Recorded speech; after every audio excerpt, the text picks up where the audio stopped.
அஸ்ஸலாமு அலைக்கும். Welcome to my miss kitchen. ரொம்ப நாள் ஆச்சு யூடியூப்பில் வீடியோ போட்டு. தூத்துக்குடி போயிருக்கும்போது பார்த்திங்கன்னா அப்பப்போ ஏதாவது ஷார்ட்ஸ் போட்டுருவேன்.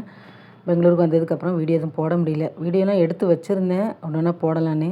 என்னென்னு தெரியல, கொஞ்சம் சோம்பேறியாக இருந்துச்சு. அதனால் வீடியோ போடாமே இருந்துட்டேன்.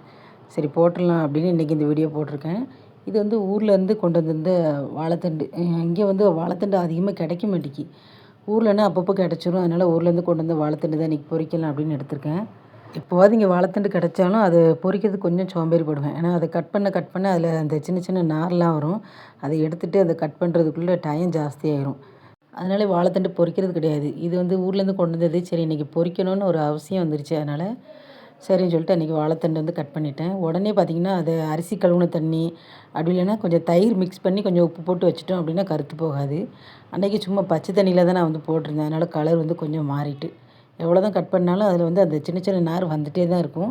முடிஞ்ச வரைக்கும் பார்த்திங்கன்னா அந்த நார் அவ்வளோத்தையும் எடுக்கிறதுக்கு எனக்கு ஒரு 1/2 மணி நேரம் கிட்ட ஆயிடுச்சு.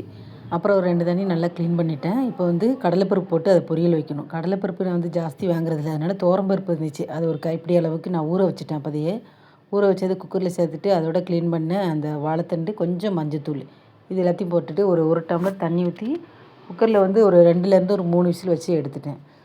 பொரியலுக்கு கடைசியாக தேங்காய் வந்து அரைச்சி சேர்க்கணும். அது கூட தேங்காய், பச்சை மிளகாய், சீரகம், பூண்டு எல்லாத்தையும் கொஞ்சம் கொரகொரப்பாக அரைச்சிருக்கேன். கடாயில் கொஞ்சமாக தேங்காய் எண்ணெய், கடுகு, உளுந்தம்பருப்பு, சீரகம் வேணுன்னா அதில் கூட சேர்த்துக்கலாம். அதுக்கப்புறம் காஞ்ச மிளகா, வெங்காயம், கருவேப்பிலை இதெல்லாம் போட்டு நல்லா வதங்கினதும் அந்த வேக வச்சிருந்த வாழைத்தண்டையும் அதோட சேர்த்துட்டேன். கடைசியாக அதுக்கு தேவையான அளவுக்கு உப்பு சேர்த்துட்டு அரைச்சி வச்சுருந்த தேங்காய் சேர்த்து மிக்ஸ் பண்ணி வச்சுட்டோம் அப்படின்னா வாழைத்தண்டு பொரியல் சூப்பராக ரெடி ஆயிரும். ஸோ அன்றைக்கி வந்து வெறும் குழம்பு தான் வச்சுருந்தேன். அதுக்கு வந்து வாழைத்தண்டு பொரியல் வச்சு வேலையை முடிச்சிட்டேன். நாளையிலேருந்து அடுத்தடுத்த ஷார்ட்ஸில் பார்க்கலாம். வீடியோ சப்ஸ்கிரைப் பண்ணி வச்சுக்கோங்க. தேங்க்யூ.